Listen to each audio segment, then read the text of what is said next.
Hello student, मैं हूं RG. कैसे हो आप सब? आई होप आप सभी अच्छे होंगे। और आज की क्लासेस में चलते हैं, कंटिन्यू करते हैं मेरे साथ। लास्ट क्लास में हम लोगों ने मैंने आपको strong acid strong base, weak acid weak base के बारे में पढ़ाया था, प्रबल अम्ल प्रबल क्षार और इनके बारे में बताया था। आज की क्लास में हम लोग केमिकल प्रॉपर्टीज के बारे में पढ़ते हैं। तो देखिएगा, केमिकल प्रॉपर्टीज यहाँ लिख देता हूँ, केमिकल प्रॉपर्टीज ऑफ एसिड्स, यानी कि अम्लों के रासायनिक गुणधर्मों के बारे में पढ़ेंगे। क्या पढ़ने जा रहे हैं? अम्लों के रासायनिक, यहाँ लिख देता हूँ रासायनिक गुणधर्म। Okay.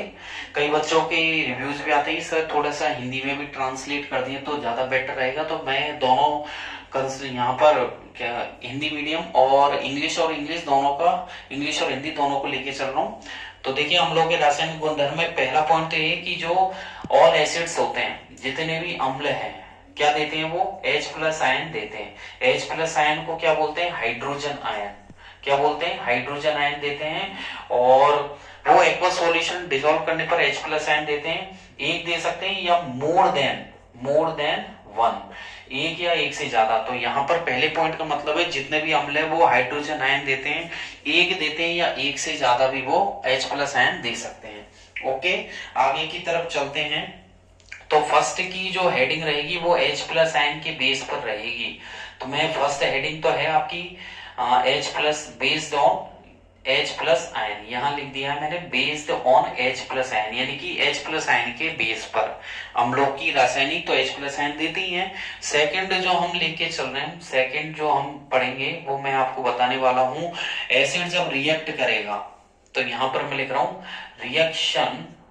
Reaction of acids, reaction of acids with metals, धातुओं के साथ अम्लों की क्रिया। इसका हिंदी ये है, धातुओं के साथ, यहां पर लिख दिया है मैंने धातुओं के साथ अम्लों की क्रिया, अम्लों की क्रिया। ओके। और देखिए, जब कोई धातु किसी अम्ल से क्रिया करती है तो वो लवण बनाती है, साथ में एसिडिक सॉल्ट अम्लीय लवण बनेगा, और कौन सी गैस रिलीज करेगी? हाइड्रोजन गैस रिलीज करेगी। तो अगर डाइल्यूट एसिड की बात करें तो यहाँ लिख देता हूं डाइल्यूट एसिड्स। अब डाइल्यूट एसिड्स का मतलब HCl हो गया, HNO3 हो गया, नाइट्रिक एसिड और हाइड्रोक्लोरिक एसिड। जो डाइल्यूट एसिड्स होते हैं, यदि इनको रिएक्ट करवाएं किसी मेटल के साथ तो कौन सा आयन देगी, कौन सी गैस रिलीज करेगी? एक तो H प्लस आयन यानी कि हाइड्रोजन गैस रिलीज करेगी। तो सीधी सी बात है, मेटल प्लस मैंने यहां लिख दिया है डाइल्यूट एसिड्स, यानी कि डाइल्यूट एसिड मतलब पतले एसिड्स। तो मेटल की यदि धातु की डाइल्यूट एसिड से करवाओगे तो क्या बनेगा? Metallic salt. मैं यहां लिख देता हूं मेटेलिक सॉल्ट बन गया, प्लस साथ में कौन सी गैस? Hydrogen gas. तो देखिए, ये हो गया भैया धातु, और ये हो गया तनु अम्ल। ठीक है, तनु अम्ल। ओके। और ये हो गया आपका मेटेलिक सॉल्ट। मेटेलिक सॉल्ट का मतलब धात्विक, यहां पर लिख देते हैं धात्विक लवण। क्या लिख दिया मैंने? धात्विक लवण प्लस हाइड्रोजन गैस, ये निकलेगी। ओके। आगे की तरफ इसकी एग्जांपल है, बहुत सिंपल है। आपको क्या करना है, यहाँ पर कोई सी भी मेटल ले लो, प्लस यहाँ पर मैं ले लेता हूं डाइल्यूट HCl, और रिएक्ट करवाएंगे तो जिंक की जब हाइड्रोक्लोरिक एसिड से करवाओगे तो क्या बनेगा? ZnCl2 प्लस हाइड्रोजन गैस बनेगी। इसका नाम लिख देते हैं जिंक, और ये हो जाएगी आपके सॉलिड है, ये सॉलिड यानी कि ठोस है, ये हो जाएगा हाइड्रोक्लोरिक एसिड। आपको यहाँ पर अम्लों के नाम लिखने हैं अच्छे से। हाइड्रोक्लोरिक एसिड, ये हो जाएगा जिंक क्लोराइड। क्या हो जाएगा? Zinc chloride. और ये हो गई हाइड्रोजन गैस। अंडरस्टैंड? और दूसरी भी मैं आपको बता देता हूं यहाँ पर रिएक्शन, तो जरूर नहीं आप एक ही यहाँ पर एक ही क्रिया याद करें, अभिक्रिया, और भी आप याद कर सकते हैं।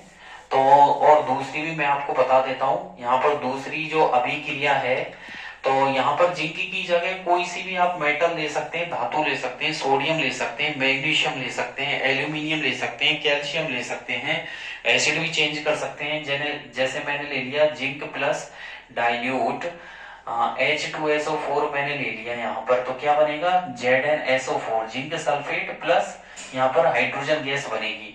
तो ये सॉलिड हो गया, ये आपका डाइल्यूट है ही, यहाँ पर मैंने एक्वस है, यहाँ पर ये आपका सॉल्ट हो ही गया, यहाँ पर लिख देते हैं सॉल्ट, और ये आपकी गैस हो ही गई, ये एक्वस होगा, इसका नाम जिंक सल्फेट। क्या नाम है इसका? Zinc sulphate. अंडरस्टैंड? और भी एग्जांपल ले सकते हैं आप, मेटल को चेंज कर सकते हैं। यहाँ पर आप क्या कर सकते हैं, यहाँ पर आप H2SO4 ले सकते हैं डाइल्यूट। तो यहाँ पर अगर सल्फ्यूरिक एसिड की क्रिया मैग्नीशियम से करवाओगे तो क्या बनेगा? MgSO4 बनेगा, मैग्नीशियम सल्फेट, और हाइड्रोजन गैस निकलेगी। जितने भी आप यहाँ लिखो रिएक्टेंट या प्रोडक्ट, उनके नीचे फिजिकल स्टेट जरूर बता दीजिएगा कि वो सॉलिड है, लिक्विड है, गैस है। ओके, ये सॉलिड हो गया, ये एक्वस आपके है, ये आपका एक्वस है, ये गैस है, इसका नाम सल्फ्यूरिक एसिड। नाम भी यहाँ पर मेंशन कर देना, इससे क्या होगा, नंबर कटने के चांसेस बहुत कम हो जाते हैं। और होना भी चाहिए कि जब कोई रासायनिक अभिक्रिया लिखी जाती है तो उसके नीचे उसका नाम, उसका इंडिकेशन होना चाहिए।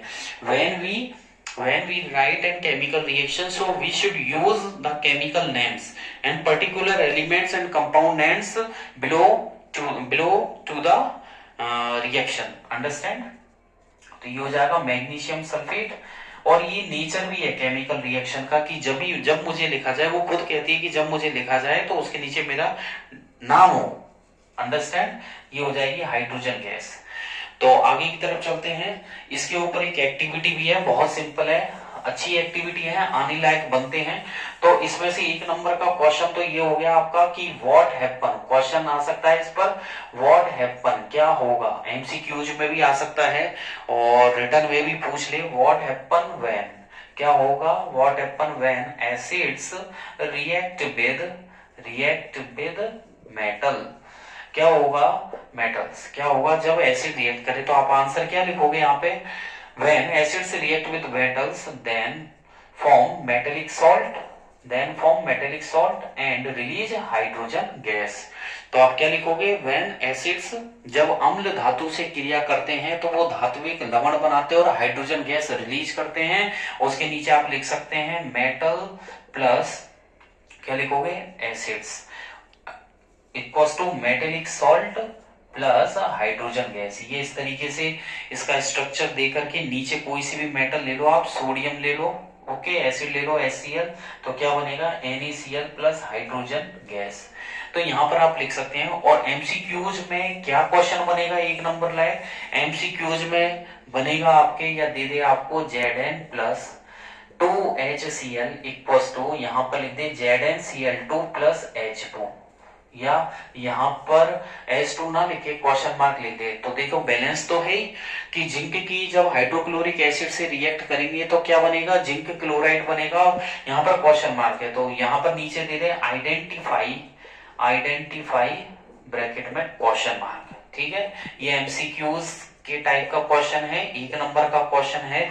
तो option A B C D, option A दे दे आपको, यहाँ पर कुछ भी दे दे, यहाँ पर दे दे H, यहाँ पर H2 दे दे, यहाँ पर आपको Cl2 दे दे, सॉरी यहाँ पर Cl3 लिख दे, और यहाँ पर कोई भी लिख दे, ठीक है, HCl2 कर दे या कोई सी भी कर दे। तो आप क्या करोगे ऑप्शन में, तो सीधी सी बात है हाइड्रोजन गैस रिलीज करेगी। तो एमसीक्यूज टाइप भी क्वेश्चन बनते हैं, तो अच्छे से इसको पढ़ लीजिएगा। आगे की तरफ चलते हैं, बढ़ते हैं। तो इस पर एक एक्टिविटी भी है कि एक हाइड्रोजन गैस का डेमोस्ट्रेट करना है अपन को, है ना, कि मेटल मैंने आपको बताया कि जब कोई मेटल किससे, एसिड से रिएक्ट करेगी, जब कोई मेटल एसिड से रिएक्ट करेगी तो क्या बनाएगी, metallic salt plus hydrogen gas. तो यहाँ पर एक इसकी एक्टिविटी है, प्रैक्टिकल है कि हाइड्रोजन गैस का एक्सपेरिमेंट के नाम से, कि हाइड्रोजन गैस का एक्सपेरिमेंट, उसका एनालिसिस कैसे कर सकते हैं, क्या एक्टिविटी प्रूव करती है ये। तो ये रिएक्शन क्या सही है, इसको एक प्रूफ करके बताइए। तो इसका एक डायग्राम है, तो मैं आपको बता देता हूं। एक्टिविटी का नाम है कि जब कोई धातु किसी अम्ल से रिएक्ट करती है तो हाइड्रोजन गैस निकालती है, उसको पता करना है, डेमोन्स्ट्रेट करना है। तो ये हो जाएगा demonstrated release of hydrogen gas when acids react with metals. Understand? यानी कि पता करना है कि हाइड्रोजन गैस निकलती है तो कब, जब एसिड रिएक्ट करता है मेटल से और आगे की तरफ बढ़ते हैं। मैं आपको बता देता हूँ, यहाँ पर सिंपल सा डायग्राम है, देख लीजिएगा अच्छे से। तो सिंपल से डायग्राम के लिए क्या करना है, सबसे पहले आपको एक ट्यूब, यहाँ पर टेस्ट ट्यूब बना देते हैं। तो यहाँ पर देखिएगा, एक टेस्ट ट्यूब मैं ले लेता हूँ, ये हो गया आपका टेस्ट ट्यूब। तो सिंपल है डायग्राम, भी ज्यादा कोई टफ नहीं है। तो यहाँ पर एक इस तरीके से लेकर के आपको क्या करना है, यहाँ पर एक अंदर की तरफ डिलीवरी ट्यूब यहाँ पर फिट कर देते हैं और इसको यहाँ पर पैकिंग कर देते हैं। ओके, ये हो गया। यहाँ पर आप लोग कॉर्क लगा देते हैं।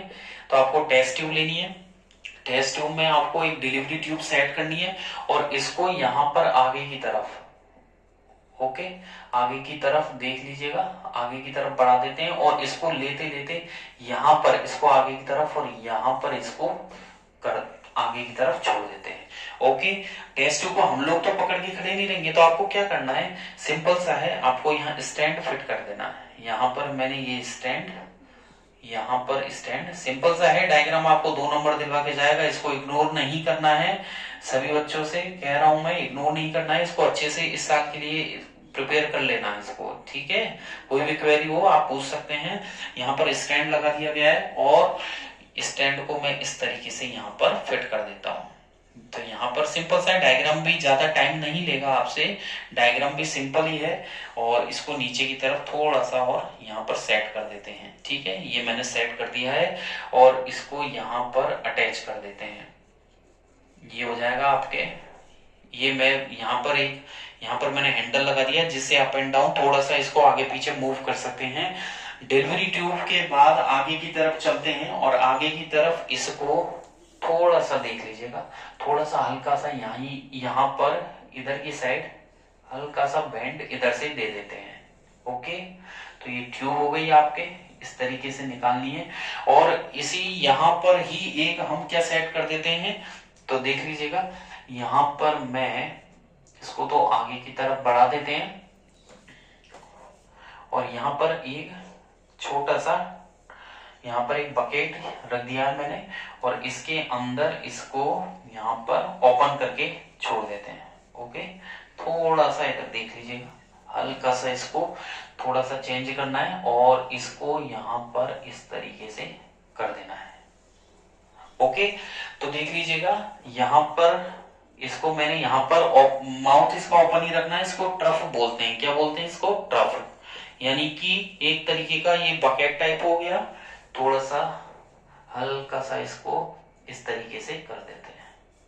ओके, और इसमें से हम सोप सॉल्यूशन लेंगे क्योंकि हाइड्रोजन गैस हो सकता है थोड़ा सा प्रैक्टिकल टाइम पे हमें लॉस हो जाए या कोई भी नुकसान हो सकता है, तो इसके लिए यहाँ पर इसको मैंने यहाँ पर सोप सॉल्यूशन में डाल दिया। पॉप साउंड निकलेगी तो उसका पता हम कर ही लेंगे। तो यहाँ पर नाम, और इसके अंदर क्या लेंगे हम, क्योंकि एसिड है, चूंकि ये अम्ल है तो आप यहाँ पर एसिड लेंगे। यहाँ पर मैं एसिड ले लेता हूँ, इसमें एसिड ले लेंगे। ओके, और यहाँ पर जिंक के टुकड़े, कोई ना कोई धातु लेनी पड़ेगी, मैं जिंक के टुकड़े ले रहा हूँ। यहाँ पर क्या ले रहा हूँ मैं? जिंक के टुकड़े मैंने डाल दिए। ओके, यहाँ पर लिख देते हैं, यहाँ पर लिख देते हैं हम लोग स्टैंड, ये आपका स्टैंड हो जाएगा। ये आपके यहाँ लिख देते हैं टेस्ट ट्यूब, अंडरस्टैंड। ये क्लैंप स्टैंड बोल सकते हो, इसको क्लैंप स्टैंड भी कर सकते हैं। इसके बाद ये हो जाएगा डाइल्यूट, यहां लिख देता हूं मैं डाइल्यूट एसिड, यानी कि पतला, यानी कि तनु अम्ल। और यहाँ पर मैं लिख देता हूं जिंक के कण या जिंक ग्रेन्यूल्स। मैंने क्या लिख दिया? जिंक ग्रेन्यूल, जिंक के टुकड़े हैं। ये आपके कॉर्क लगाई दिया है, यहाँ पर लिख देते हैं रबर कॉर्क। क्या लिख देते हैं? Rubber cork. ओके, और ये हो गया आपका डिलीवरी ट्यूब। डिलीवरी ट्यूब का मतलब होता है पास करने वाली एक ट्यूब हो गई। यहाँ पर ट्रफ लिख ही दिया है आगे की तरफ। यहाँ पर आप लोग क्या लोगे? यहाँ पर लिख देते हैं सोप सॉल्यूशन। क्या लिख देते हैं? Soap solution, understand. ऊपर की तरफ जैसे ही आप डाइल्यूट एसिड के अंदर जब जिंक के टुकड़े डालोगे तो वो रिएक्ट करेगी तो गैस निकलेगी। और कौन सी गैस निकलेगी बताइए? Hydrogen gas. उसी का ही तो एक्सपेरिमेंट है ये। तो यहाँ पर देखिए हाइड्रोजन गैस, तो मैं इस तरीके से ये बबल्स टाइप यहां पर आपको दिखाने हैं और ऊपर की तरफ यहां पर धीरे धीरे धीरे इस तरीके से, समझ गए आप? ये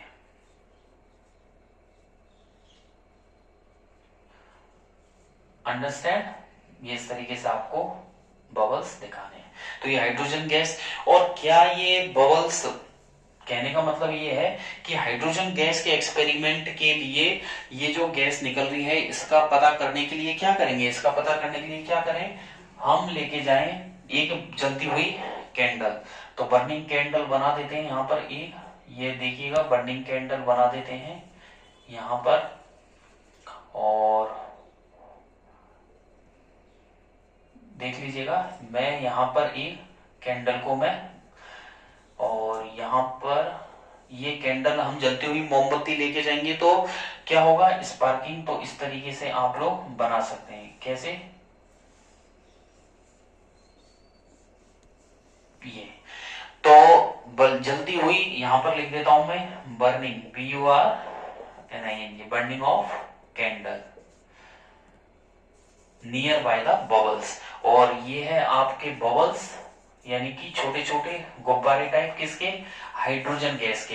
तो क्या ये हाइड्रोजन गैस के, ये तो जैसे ही आप लेके जाओगे तो क्या होगा बताइए, सोप सॉल्यूशन के जो हाइड्रोजन गैस के बबल्स है वो पॉप साउंड बनाएंगे। तो ये बबल्स जो हाइड्रोजन गैस के, ये किसके हैं, सोप सॉल्यूशन के। तो मैं लिख देता हूं साबुन के पानी के, सोप सॉल्यूशन बबल्स विद, यहां पर लिख दिया विद हाइड्रोजन गैस, साबुन के पानी के बबल्स हैं बट उसके अंदर हाइड्रोजन गैस है। अब जलती हुई मोमबत्ती लेके गए तो उन्होंने कौन सी साउंड बनाई, तो यहां लिख देता हूं pop sound create, pop sound create. Okay, pop sound बनती है, जैसे कि फुलझड़ी हम दिवाली पे जैसे जलाते हैं तो जो साउंड आती है क्रैकलिंग साउंड, सेम ऐसे ही बबल्स की साउंड आती है। और अगर पॉप साउंड हाइड्रोजन गैस को जलाने से आती है तो ये क्लियर होता है कि भाई निकलने वाली, जब हमने इसके अंदर डाइल्यूट एसिड डाला था और जिंक के टुकड़े डाले थे तो उसमें यहां पर HCl लिख देता हूं, या फिर आप H2SO4 भी ले सकते हैं, ध्यान रहे एसिड का, सल्फ्यूरिक एसिड ले सकते हो, हाइड्रोक्लोरिक एसिड ले सकते हो। तो कुल मिला के ये प्रैक्टिकल क्या बताता है, ये बताता है कि जब HCl या H2SO4 के साथ जिंक मिलाया गया, धातु को डाला गया, तो क्या बना, ZnCl2 प्लस कौन सी गैस निकली, हाइड्रोजन गैस का इवोल्यूशन हुआ। तो HCl H2SO4 में जिंक के टुकड़े डाले गए तो वो गैस निकलती है, यहाँ पर ये गैस इवोल्यूट होती है और निकल के डिलीवरी ट्यूब से पास होते हुए आपके सोप सॉल्यूशन, सेफ्टी के लिए लिया गया था, सोप सॉल्यूशन में उसको छोड़ देते हैं, वहां से बबल्स निकलते हैं, उसके छोटे छोटे गुब्बारे निकलते हैं साबुन के पानी के, जिनके अंदर हाइड्रोजन गैस भरी हुई होती है। इसका पता करने के लिए कि क्या वो हाइड्रोजन गैस ही हम जलती हुई मोमबत्ती लेके जाते हैं तो पॉप साउंड बनती है। ये डायग्राम आपको यहाँ पर 2 नंबर का तो आएगा ही आएगा, तो 2 नंबर आपको दिलवा के जाएगा, तो इसको इग्नोर नहीं करना है, अच्छे से याद कर लेना। ओके, तो आगे की तरफ बढ़ते हैं, हम आगे की तरफ चलेंगे तीसरी पर, कि एसिड को मेटल कार्बोनेट के साथ हम रिएक्ट करवाएंगे। तो नेक्स्ट जो आएगा कि एसिड को मेटल कार्बोनेट और मेटल हाइड्रोजन कार्बोनेट के साथ पढ़ेंगे। और आज की क्लास में इतना ही करेंगे। नेक्स्ट केमिस्ट्री की क्लास में आरजी सर आपके लिए जो अम्लों की अभिक्रिया है, मेटल हाइड्रोजन, धातु हाइड्रोजन कार्बोनेट और धातु कार्बनों से कैसे होती है, कार्बोनेट से, ठीक है, मेटल कार्बोनेट और मेटल हाइड्रोजन कार्बोनेट से मैं रिएक्ट करके भी आपको बताऊंगा। उसके भी कुछ एक्टिविटीज है वो भी मैं आपको बताऊंगा। आज की क्लास में इतना ही। आज की क्लास आपको अच्छी लगी हो तो लाइक कीजिएगा और कंटिन्यू वॉचिंग रखिएगा। डिस्क्रिप्शन में मैंने लिंक दी हुई है जिसमें टेलीग्राम की लिंक है, और उस पर क्लिक करके आप जो भी अपने कमेंट है वो भी वहां पर रख सकते हैं और पेपर्स को डाउनलोड कर सकते हैं, पढ़ सकते हैं। और आगे कंटिन्यू रहिएगा। सब्सक्राइब जरूर करते हुए बेल आइकन पे क्लिक कर दीजिएगा जिससे आपको और भी अपडेट्स आगे की मिलती रहे। तो बने रहिए आरजी सर के साथ। आज की क्लास में इतना ही। Thank you, bye bye.